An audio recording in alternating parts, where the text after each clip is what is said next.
Spanning nearly 3 decades and more than 20 games, including spin-offs, ports, and collections, Mortal Kombat is the exception to the adage that fighting games don't need thoughtful storylines. With MK11 on the horizon, we thought we'd get you caught up on all the lore you need to know. Here's Mortal Kombat's story in 7 minutes. Sort of.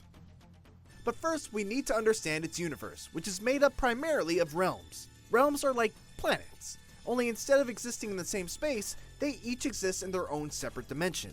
The 4 most notable realms in Mortal Kombat are Earth Realm, the closest thing to our own Earth. Realm, Outworld, a mostly desolate and purpley realm with ambitions of conquest. Edania, a beautiful and magical realm, until it got conquered, and Netherrealm. This realm is like, well, it's hell.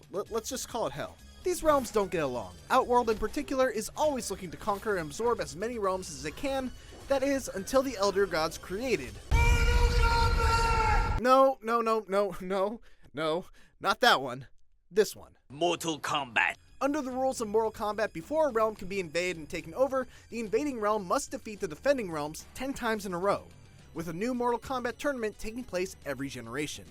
Turns out, Edenia probably deserved to get conquered, as Outworld bested them in 10 tournaments, thus causing the 2 realms to merge, and bringing together the Queen of Edenia, Sindel, and the ruler of Outworld, Shao Kahn. Miserable and sickened by being married to Shao Kahn, Sindel commits suicide, but in doing so also places a ward on Earthrealm, Shao Kahn's next target, to prevent him from stepping foot inside. This brings us to the events of Mortal Kombat 1. Shao Kahn uses the Outworld sorcerer Shang Tsung to invoke Mortal Kombat against Earthrealm.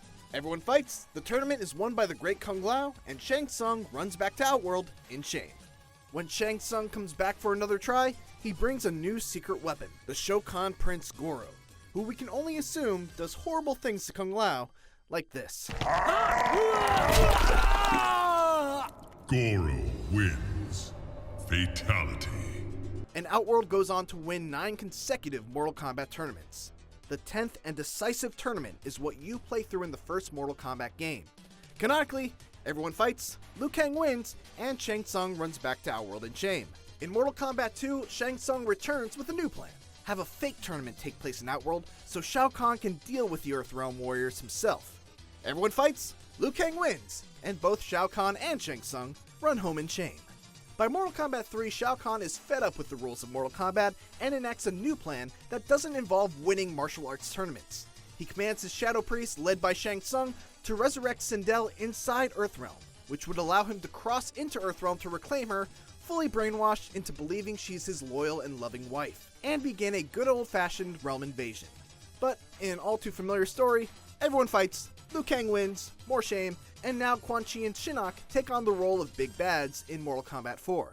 The fallen Elder God Shinnok finds his way to the newly restored Edenia, kidnaps the now sane Queen Sindel and Princess Kitana, and launches an attack on both Earthrealm and the Heavens. Wanna guess what happens next? Everyone fights, Liu Kang wins, Shinnok gets banished to the Netherrealm, in shame, and also this happens. This is brutality! You can't do it! Wrong, Jarek. This is not a brutality. This is a fatality. Mortal Kombat 4 was something. We're gonna fast forward a bit through Deadly Alliance, Deception, and Armageddon because, well, it's a lot. The Cliff Notes: Shang Tsung and Quan Chi become best friends, but then they try to kill each other. Liu Kang dies, but comes back as a zombie. This scary dragon is brought to life thanks to this guy, but then gets killed by the combined might of every combatant focused into one punch.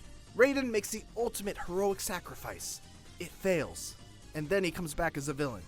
Literally everyone fights. Literally everyone dies, except these 2. And this is where things get a little bit messy. In Raiden's dying moments, he hits the reset button and sends us all the way back to the events of Mortal Kombat 1, which is where we begin Mortal Kombat 9. Raiden has but one clue to prevent the Armageddon of the previous timeline. He must win. Most of MK9 plays out the same as MK1, 2, and 3, with Liu Kang still winning the first 2 tournaments, though Kung Lao is killed by Shao Kahn this time around in the second tournament. Sindel is still revived, and Shao Kahn and his forces still invade Earthrealm. But in Raiden's desperation to do something different to change the apocalyptic fate that he has foreseen, he inadvertently lets a handful of his strongest allies die at the hands of Sindel. The whole ordeal left Liu Kang pretty pissed at Raiden, and when the time came to follow along with his new plan of allowing Shao Kahn to merge the realms, Liu Kang turned against his former friend, culminating with the Thunder God killing Earthrealm's mightiest warrior. Turns out, merging the realms wasn't such a bad idea. When Shao Kahn enters into Earthrealm, he breaks the rules of Mortal Kombat, which causes the Elder Gods to share their power with Raiden, allowing the Thunder God to finally kill Shao Kahn.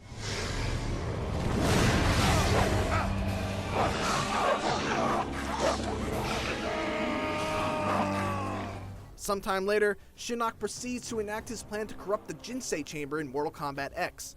Only this time, he's stopped by Earth's newest mightiest warrior, Johnny Cage. 20 years go by and the mantle of Earthrealm's defenders has been passed on to a new generation. Cassie Cage, Jackie Briggs, Kong Jin, and Takeda. Quan Chi sets loose his army of reanimated mortal combatants, frees Shinnok from his amulet, but immediately gets fatality'd. Shinnok then runs amok, kidnaps Johnny Cage, poisons the Jinsei, and transforms into this all-powerful god beast. Everything is f***ing insane. The fate of Earthrealm falls to Cassie Cage, who battles against the corrupted Shinnok. Thanks to her dad's special green glowy power and the exceptional skill of whoever was playing, she manages to defeat him. A battered and beaten Raiden is brought to the Jinsei chamber to purify it, good feels are shared all around, and credits roll.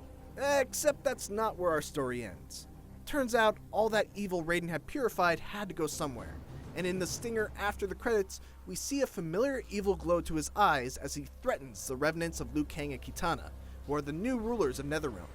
He leaves them with the parting gift of Shinnok's still alive, but very severed head. And that's where we currently stand with the story of Mortal Kombat 11. Thanks for watching. If you want more Mortal Kombat, check out our video highlighting every single Mortal Kombat character, along with our breakdown of the first Mortal Kombat 11 trailer. And for everything else, keep it here on IGN.